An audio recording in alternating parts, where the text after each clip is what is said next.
Hello student. आज इस video के अंदर हम 11th क्लास के कुछ एक टॉपिक डिस्कस करेंगे। 11th क्लास के अंदर स्टार्टिंग से लेके चल रहे हैं। अब हम 11th क्लास के अंदर स्टार्टिंग में हमारे पास फिजिक्स के अंदर हमारे पास आता है मैथमेटिक्स के कुछ एक फॉर्मूले जो जीरो यूनिट के नाम से जानी जाती है। इसको हम मैथमेटिकल टूल्स के नाम से भी जानते हैं। ठीक है, तो इसके अंदर क्या है, कुछ एक मैथमेटिक्स के ऐसे फॉर्मूले हैं जो हमने कुछ एक तो मैट्रिक स्टैंडर्ड तक पढ़ चुके हैं, लेकिन कुछ एक ऐसे हैं जो मैट्रिक के अंदर भी नहीं आए हमारे पास। तो वो अब हम कैसे डिस्कस करेंगे। अब जैसे कुछ एक तो ऐसे टॉपिक हैं जैसे डिफरेंशिएशन, इंटीग्रेशन, ये एक ऐसे टॉपिक हैं जो +2 के मैथमेटिक्स में आएंगे। बहुत कॉस्टली चैप्टर है आपके पास। लेकिन अब जिन बच्चों ने बायो ले रखी है, अब उनके लिए डिफरेंशिएशन और इंटीग्रेशन तो दिक्कत होगी, तो वो हम +1 के अंदर डिस्कस करेंगे। तो इसके अंदर ये हमारे पास 0 यूनिट है। पहले इस बेसिक से स्टार्ट करते हैं, उसके बाद फिर हम आगे बढ़ेंगे। तो सबसे पहले हम मैथमेटिकल टूल्स, जो हमारे पास मैथमेटिक्स के कुछ एक फॉर्मूले हैं जो हम इसके अंदर डिस्कस करेंगे। तो कुछ एक तो बेसिक बातें हैं जो आपने मैट्रिक स्टैंडर्ड तक पढ़ चुके हैं, लेकिन यहां पर अब हम वो सारी चीजें डिस्कस करेंगे एक बार जो फिजिक्स के अंदर जो सबसे ज्यादा यूज होती हैं। हालांकि मैट्रिक के मैथमेटिक्स में हमने बहुत कुछ पढ़ा है, लेकिन यहां पर हम वो चीजें पढ़ेंगे जो +1 और 2 के अंदर जो फिजिक्स में सबसे ज्यादा यूज होती हैं। तो इसमें हमारे पास जनरली हम स्टार्ट करते हैं, स्टार्टिंग से लेके चलता हूं मैं। आपके पास जैसे हमने पढ़ा था मैट्रिक के अंदर की, जैसे 1 प्लस में x की पावर 2 है, तो इसको हम आसानी से सोल्व कर लेते थे a प्लस बी के होल स्क्वायर से। तो इसका आ गया हमारे पास a square plus B square plus में 2ab। ठीक है, सिंपल सोल्व हो गया। लेकिन पावर 3 है तो भी सोल्व कर लेते थे a प्लस बी के क्यूब से। लेकिन कह रहा है कि मान लो हमारे पास पावर कुछ इस टाइप की आ जाती है 2/3, तो इसके लिए हम फिर कैसे सोल्व करेंगे। तो इसके लिए हमारे पास यहां पर आएगा एक बाइनोमियल थ्योरम।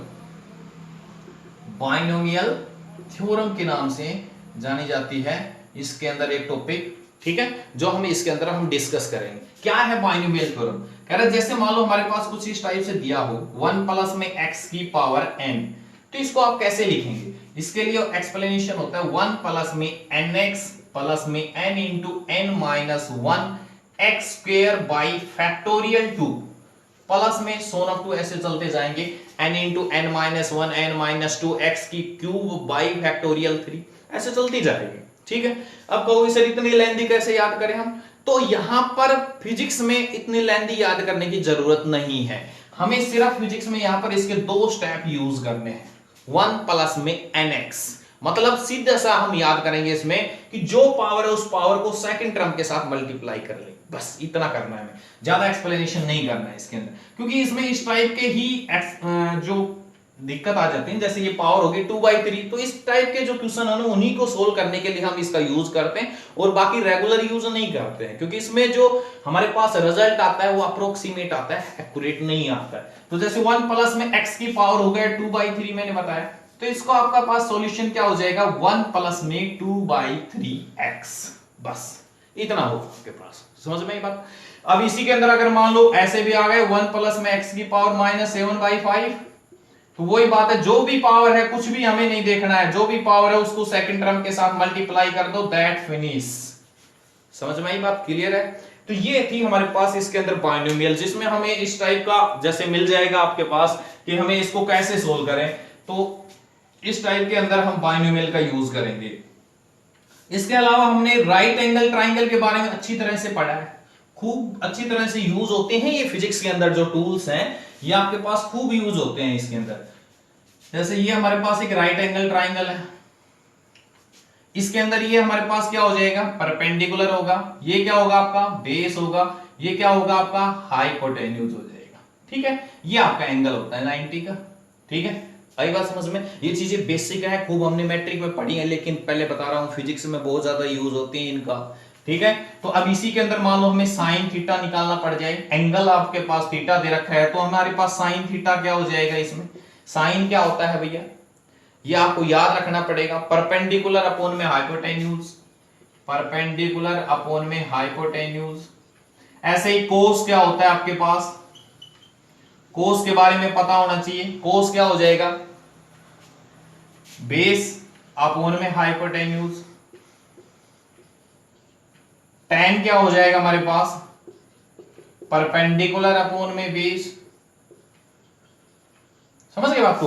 ज्यादातर तो ये यूज होते हैं, कोसिकेंड सीकेंड भी होते हैं, वो इनका रेसिप्रोकल कर देंगे, लेकिन वो हमारे पास फिजिक्स में बहुत कम यूज होते हैं। आप लोगों ने पढ़ा है, लेकिन मैं थोड़ा सा अपडेट करने लग रहा हूं आपको पीछे की बातें जो आपने पढ़ी है। ये ज्यादातर यूज होने वाली चीजें हैं। अब इसी में जैसे हम इसका उल्टा करेंगे तो हमारे पास क्या आ जाएगा, कोसिकेंड आ जाएगा, इसका उल्टा करेंगे सीकेंड आ जाएगा, इसका उल्टा करेंगे कोट आ जाएगा, ठीक है। लेकिन वो सब चीजें कम यूज होती हैं, ज्यादातर ये यूज होती हैं, तो इनके बारे में भी हमें अच्छी तरह से पता होना चाहिए। इसी के अंदर इनकी जो टेबल है, टेबल का मतलब जैसे आपसे पूछ लिया भाई साइन जीरो की वैल्यू क्या होती है, वो आपको याद होनी चाहिए। कोस जीरो की वैल्यू क्या होती है, साइन पाई बाय 2 कितना होता है, साइन पाई बाय 2 की वैल्यू कितनी होगी, कोस पाई बाय 2 की वैल्यू कितनी होगी, ठीक है। ये सारी जो टेबल है वो टेबल भी आपको याद होनी चाहिए, ठीक है। इनमें क्या है, सिंपल सी टेबल है, इनमें उल्टा याद करो। जैसे साइन जीरो की जो वैल्यू होती है वो कोस पाई बाय 2 की वैल्यू होती है, ठीक है। साइन पाई बाय 2 की जो वैल्यू होती है वो कोस जीरो की वैल्यू होती है, एक दूसरे के उल्टे हो गए। ऐसे ही साइन 30 की वैल्यू और कोस 60 की वैल्यू सेम होती है, ठीक है। और साइन 45 और कोस 45 दोनों की वैल्यू तो सेम होती है। समझ गए बात को? ये सब चीजें आपने पढ़ी भी है, लेकिन अब मैं वो टॉपिक डिस्कस करने जा रहा हूं जो आपने नहीं पढ़ा है। और उसमें हमारे पास आज हम एक टॉपिक करेंगे, इसके अंदर दो टॉपिक हैं हमारे पास, जो आपने 2-3 है काफी हैं जो हमने नहीं पढ़े, लेकिन आज हम वो एक इंपॉर्टेंट टॉपिक करने जा रहे हैं जो हमारे पास इसके अंदर यूज होगा, जो हमने मैट्रिक तक भी नहीं पढ़ा, ठीक है। तो बायो वालों के लिए तो यहां पर अभी पढ़ना है इसी क्लास के अंदर। तो हम डिस्कस कर रहे हैं वो टॉपिक आपका डिफरेंशिएशन।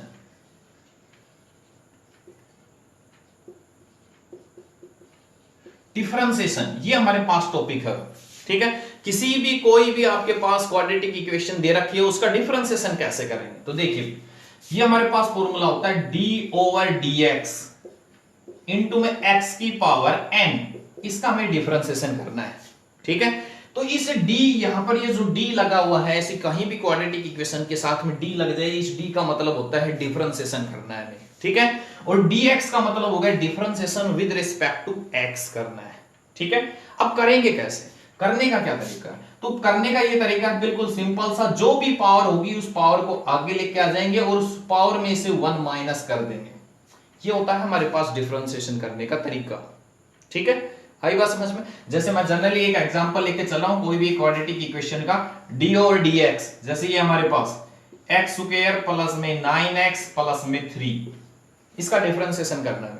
क्या आएगा इसका रिजल्ट, देखते हैं। इसकी पावर कितनी है 2, मैंने क्या कहा था पावर को आगे लेके आना है, तो 2 को आगे लेके आएंगे, उसमें से 1 सब्ट्रैक्ट कर देंगे, कितना बचा 1 प्लस में 9, x की पावर यहां पर कितनी है 1 है, 1 को आगे लेके आए, 9 से 1 से मल्टीप्लाई किया 9 हो गए, उसमें से 1 माइनस कर दिया, 1 माइनस 1 कितना हुआ 0, x की पावर 0 कितनी होगी 1, किसी की भी पावर 0 हो वो 1 के इक्वल होती है। तो जिसका जिसके रिस्पेक्ट में या करो ना डिफरेंशिएशन, जैसे x है और x के रिस्पेक्ट में करने लग रहे हैं तो उसका डिफरेंशिएशन याद रखना 1 आएगा। जिसके साथ x नहीं है वो कांस्टेंट काउंट होगा और कांस्टेंट का डिफरेंशिएशन आपका 0 होगा। तो यहां पर आपके पास इसका डिफरेंशिएशन कितना आ जाएगा 0 आ जाएगा। तो इसका कितना हो गया आंसर 2x प्लस 9।